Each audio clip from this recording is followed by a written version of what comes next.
তো আগামীকাল বাংলাদেশে একটা শোভাযাত্রা বের হবে, এর নাম দিয়েছে ওরা মঙ্গল শোভাযাত্রা। আমি বলি এটা অমঙ্গলের শোভাযাত্রা। আমি সকল মুসলমানকে বলবো, রসুলকে মহব্বত করো। আমাকে দেখাও রসুল্লাহর কোন সুন্নাহ, রসুল্লাহর কোন হাদিস, সাহাবা ইকরামের কোন আমল, তাবেঈনদের কোন আমল, তাবেঈনদের কোন আমল, মুহাদ্দিসিনদের কোন আমল এই শোভাযাত্রাকে সমর্থন করে। যদি না করে, তুমি তো করতে পারবেই না, কেউ করলে সেটাও তুমি মেনে নিতে পারো না। আমার অপরাধটা ছিল কেন জানেন? আমি এগুলো নিয়ে জাতীয় টেলিভিশনে কথা বলেছি। এখানে আমি আলোচনা করতেছি, আপনারা হয়তো সব মিলে লাইফটাইম মিলিয়ে কয়েক হাজার মানুষ শুনতেছে। একটা জাতীয় টেলিভিশনে 1 ঘন্টা কথা বললে কোটি কোটি মানুষ শোনে। তারা এই মঙ্গল শোভাযাত্রাকে আমার আপনার উপর চাপিয়ে দিতে চায়, এই বলে যে এটা বাঙালি সংস্কৃতি।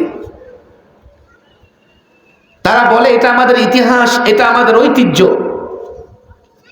আমি বলি কোনোদিন নয়। এই শোভাযাত্রা না আমার ইতিহাসে আছে, না আমার ঐতিহ্যে আছে, না আমার সংস্কৃতিতে আছে। কেউ কেউ তো বলে 1000 বছরের সংস্কৃতি। আল্লাহর কসম, মিথ্যুক। কি করে 1000 বছরের সংস্কৃতি হয়? যুবকরা এখানে আছে, এখন তুমি গুগলে যাও, মিস্টার গুগলকে জিজ্ঞেস করো, মিস্টার গুগল আমাকে বলো দেখি এই মঙ্গল শোভাযাত্রা কবে থেকে চালু হয়েছে। সঙ্গে সঙ্গে মিস্টার গুগল তোমাকে বলে দেবে 1989। 1900, এখন 2000 কত? 24। কয় বছর হয়? 89 থেকে 24, সেদিকে 11 আর এখানে কত? 24। 11 24-এ কত? আচ্ছা, 35 বছরে বুঝি 1000 বছর হয়ে যায়? মেয়াদ উত্তীর্ণ গাঁজা কি পরিমাণ খাইছে আল্লাহই ভালো জানে। আমরা 1000 বছরের বাঙালি ঠিক, তোমরা যা করেছো।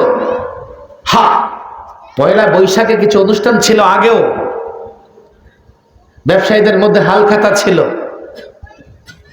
সম্রাট আকবর থেকে পয়লা বৈশাখে নানা আয়োজন হতো, সে আয়োজন আর এই শোভাযাত্রা এক নয়। বর্তমান যে শোভাযাত্রা হচ্ছে এটা হলো শিরিক মিশ্রিত, শিরিক মিশ্রিত। আর যাই হোক, কোন মুসলমান শিরক মুশরিক হয়ে যাবে, ঈমান নষ্ট হবে, এমন কোন অনুষ্ঠানকে মুসলমান সমর্থন করতে পারে না। আমি সকলকে বলি, দেখো রাসূলুল্লাহকে যদি মহব্বত করে থাকো, সুন্নাহ বিরোধী কোন কাজে কোন মুসলমান কোনদিন অংশগ্রহণ করতে পারে না।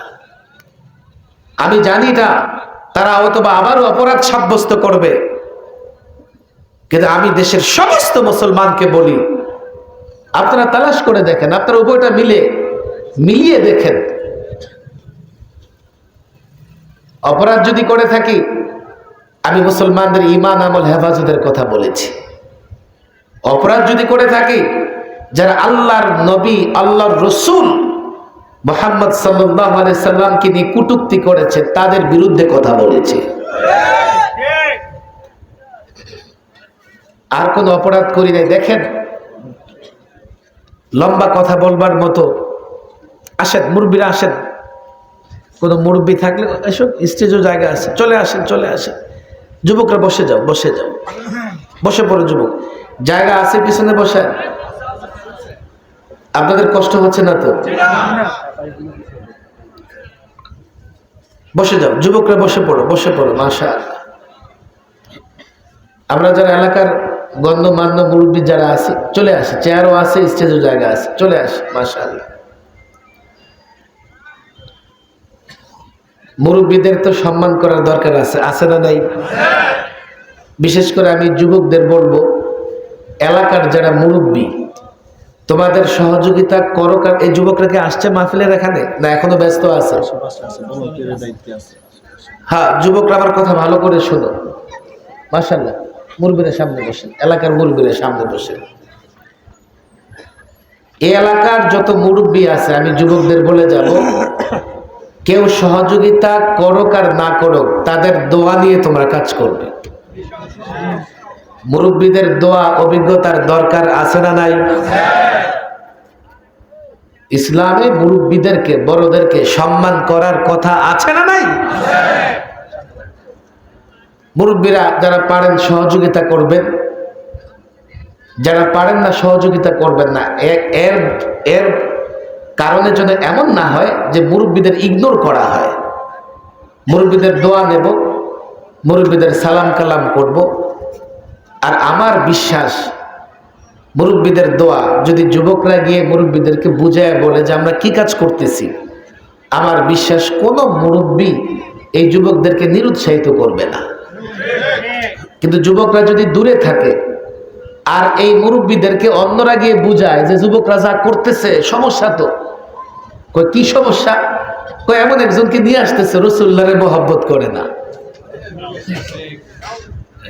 এখন যে কেউ, যে কোনো মুরব্বী, আমি তো বলি আর যাই হোক, বাংলাদেশের মানুষ রাসূলুল্লাহকে মহব্বত করে না এমন কাউকে এদেশের মানুষ কোনোদিন মেনে নেবে না।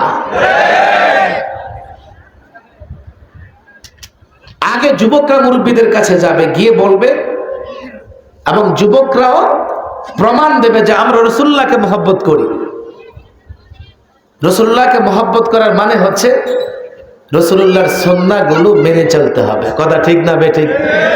আমি সেটাই বলেছি, কোরআন এবং হাদিস দ্বারা প্রমাণিত এমন কোন সুন্নাহ যদি আমি আদায় না করি, কেউ যদি আমাকে ধরিয়ে দেয় যে আপনি তো এই সুন্নাহটা মানতেছেন না, আল্লাহর কসম করে বলি, রাসূলুল্লাহর বড় বড় সুন্নাত তো আছেই।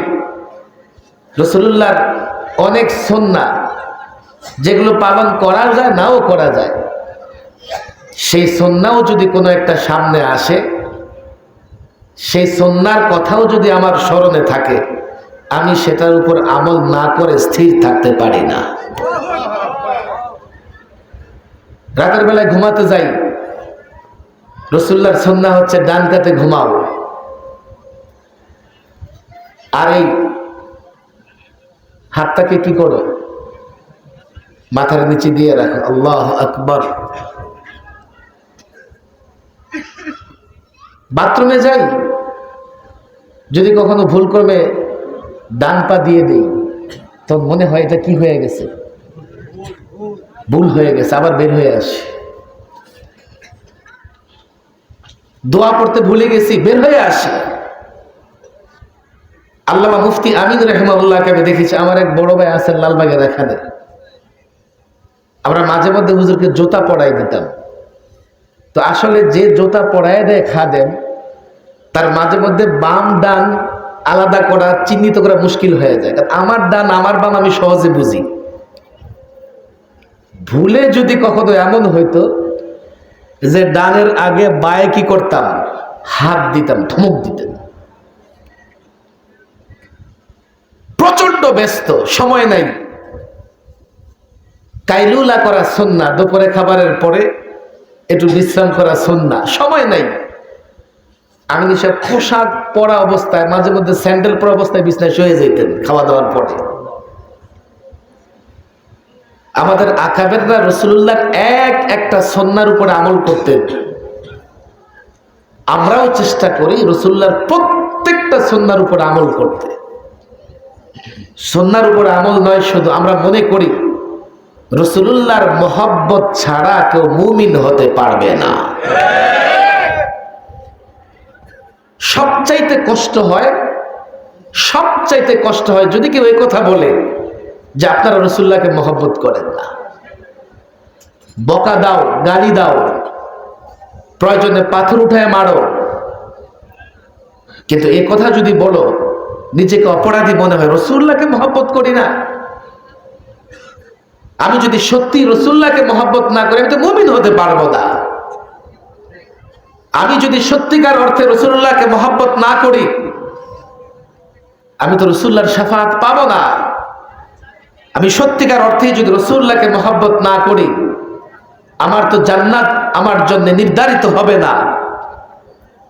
রাসূলুল্লাহর সুন্নাহগুলো অনুসরণ করার জন্য 12 বছর পড়েছি, রাসূলুল্লাহর সুন্নাহগুলো জানবার জন্য 12 বছর পড়াশোনা করেছি। এই জমিনে রাসূলুল্লাহর সুন্নাহ প্রতিষ্ঠা করবার জন্য লড়াই করে যাচ্ছে। আমাদের আলেম ওলামাদের ইতিহাস তো আপনাদের সামনে। আমি যুবকদের বলি, তোমরা আলেম ওলামা, বিশেষ করে মাদারিসে কওমিয়া, কওমি মাদ্রাসার আলেমদের বিরুদ্ধেই তো নানা অভিযোগ। আমি বলি, দেখো, এখন আর অভিযোগগুলো শুধুমাত্র শোনার কারণেই অভিযোগ মনে করে বিশ্বাস করা ঠিক হবে না। একটু যাচাই বাছাই করে দেখো। আমি বাংলাদেশের উদাহরণ এক্সাম্পল প্রায় দিই। এদেশে যখনই রাসূলুল্লাহর সুন্নাহ আক্রান্ত হয়েছে, আপনি বলেন সবার আগে ব্যথা পেয়েছে কওমি মাদ্রাসার আলেমরা। আমি বলি না তারা নিষ্পাপ, তাদের ভুল নাই। এখনকার ফেরেশতা আসবে, আমরা তো মানুষ, আমাদের ভুল থাকবে, আমরা মাসুম না, আমরা গুনাহগার, আমিও গুনাহগার, আমার দ্বারা গুনাহ হয়ে যায়। এই যুগের সবচাইতে বড় আল্লাহওয়ালা, তার দ্বারাও গুনাহ হয়ে যাবে। গুনাহ তো, ভুল তো আছেই, কিন্তু রাসূলুল্লাহর প্রেমে সবার আগে যারা জাগ্রত হয়, রাসূলুল্লাহর সুন্নাহগুলো বডিতে যারা ফিট করে, রাসূলুল্লাহর সুন্নাহগুলো সকাল থেকে নিয়ে রাত পর্যন্ত যারা পালন করে, আপনারা মাদারিসে কওমিয়ার ছাত্র, শিক্ষক, একজন সাধারণ মানুষকে রাখেন দুই দিকে, হাদিসের কিতাবগুলো সামনে রাখেন, মিলায় দেখেন কার মধ্যে কটা সুন্নাহ আছে। আমার দ্বারা যদি একটা সুন্নাহ ছুটেও যায়, আপনি দেখবেন 50টা সুন্নাহ আমার মধ্যে আছে। আরেকজন সাধারণ মুসলমানের দ্বারা একটা সুন্নাহ পালন হলেও দেখা যাবে 50টা সুন্নাহ তার মধ্যে নাই। কথা ঠিক না বেঠিক? আমি বলি, একটা জায়গায় আমরা একমত হই, সবাই মিলে মিশে রাসূলুল্লাহকে মহব্বত করব তো ইনশাআল্লাহ। কথা বিন্দু দিকে চলে যাচ্ছে। আমি এলাকার যুবকদের যে কথা বলতেছিলাম, এলাকার প্রত্যেকটা মুরব্বির কাছে যাবে, তাদের দোয়া দিবে, এই মুরব্বিদেরকে মাহফিলে নিয়ে আসবে। আমাদের মধ্যে বিরোধের জায়গা হয়তো বা 1-2টা, মিলের জায়গায় কিন্তু বেশি। কথা ঠিক না বেঠিক? এই গ্রামে যারা আছেন, দেখেন, আমার মধ্যে 50টা সুন্নাহ আছে, আপনার মধ্যে 50টা আছে। দেখা যাবে 2টা সুন্নাহ আপনি বলেন যে এইভাবে করো, আরেকজন বলে এইভাবে করো। কি? রাসূলুল্লাহর উপরে দুরূদ পড়তে হবে। আমিও কিন্তু পড়ি, আপনিও কিন্তু পড়েন। আপনি মনে করতেছেন দাঁড়িয়ে পড়ব, আমি মনে করতেছি দাঁড়িয়ে, বসে, শুয়ে, হেঁটে, সর্বাবস্থায় রাসূলুল্লাহর উপর দুরূদ পড়া যায়। কথা ঠিক না বেঠিক? বিরোধের জায়গা তো একটা, কিন্তু আপনিও খাওয়ার সুন্নাহ আদায় করেন, আপনিও ঘুমানোর সুন্নাহ আদায় করেন, আপনিও নামাজের সুন্নাহ আদায় করেন, আপনিও সাহরির সুন্নাহ আদায় করেন, আপনিও ইফতারের সুন্নাহ আদায় করেন, আমিও করি। আমার আপনার মধ্যে তো 50টা সুন্নায় মিল আছে। একটা সুন্নায় যদি অমিল হয়, আমরা একজন আরেকজনের দুশমন হয়ে যাব? বলবে না হুজুর, একটা না আরেকটা আছে। কি? আমরা আজান দিয়ে হাত তুলে মোনাজাত করি, আপনারা করেন না। আমি বলি, আল্লামা শামসুল হক ফরিদপুর রাহিমাহুল্লাহ, আল্লামা মুফতি আমিন রাহিমাহুল্লাহর কাছে আমি একাধিকবার শুনেছি, মোনাজাত আমরা কখনো হাত তোলে করি, কখনো হাত তোলা ছাড়া করি। কথা ঠিক না বেঠিক? বাবা, আপনার যদি ভালো লাগে আপনি করেন না, কিন্তু হাত তোলা ছাড়াও দোয়া পড়া যায় কি যায় না? আমরা অনেক দোয়া পড়ি, সেখানে কিন্তু আমরাও তুলি না, ওনারাও তোলে না। আছে না নাই? খাওয়ার আগে দোয়া পড়ি কি পড়ি না? হাত তোলে পড়ি। খাওয়ার পরে আবার নামাজের পরে হাত তোলে মুনাজাত করি কি করি না? তাহলে বোঝা গেল, আবার চলতে ফিরতে ঘর থেকে বের হলে কেউ কেউ ঘর থেকে বের হওয়ার সময় হাত তোলে মুনাজাত করে কান্নাকাটি করে বের হয়, এমন লোকজনও আছে। আবার কেউ কেউ বিসমিল্লাহি তাওয়াক্কালতু আলাল্লাহ, এই কথা বলে বের হয়ে যায়, লা হাওলা ওয়ালা কুওয়াতা ইল্লা বিল্লাহ এগুলো পড়ে বের হয়ে যায়। তাহলে বোঝা গেল দোয়াতে কখনো কখনো আমরা হাত তুলি, কখনো কখনো আমরা কি করি না। আমি তো হাত তুলি, আমি মনে করি যে এখানে হাত তোলার দরকার নাই, আপনি মনে করেন এখানে হাত তোলার দরকার আছে। ইখতিলাফটা ফরজও না, ওয়াজিবও না, এমন সুন্নাহও না, মুস্তাহাব। আপনিও বলবেন মুস্তাহাব, আমিও বলবো মুস্তাহাব। কেন? দোয়ার আদব হিসেবে, দোয়ার আদব হিসেবে হাত তুলে দোয়া করা যায়। আবার হাত তোলা ছাড়াও আমরা অসংখ্য দোয়া করি। এই বিষয়ের কারণে আমরা একজন আরেকজনের দুশ্মন হয়ে যাব। আমরা আরো 50টা সুন্নাহ মিলেমিশে আদায় করতেছি না? রমাদানে কত সুন্নাহ মিলেমিশে আদায় করতেছি। শাওয়ালের 6 রোজা আমিও রাখবো, আপনিও রাখবেন, কথা ঠিক না বেঠিক? কুরবানি আসবে, কুরবানি দেওয়া ওয়াজিব, যার উপর ওয়াজিব হয় সে তো কুরবানি আদায় করবে। এই কুরবানিকে কেন্দ্র করে অসংখ্য সুন্নাহ আমরা সবাই আদায় করি কি করি না? আমি মনে করি ইখতিলাফ বা মতানৈক্যকে চরম পর্যায়ে নিয়ে যায় মিস্টার ইবলিস।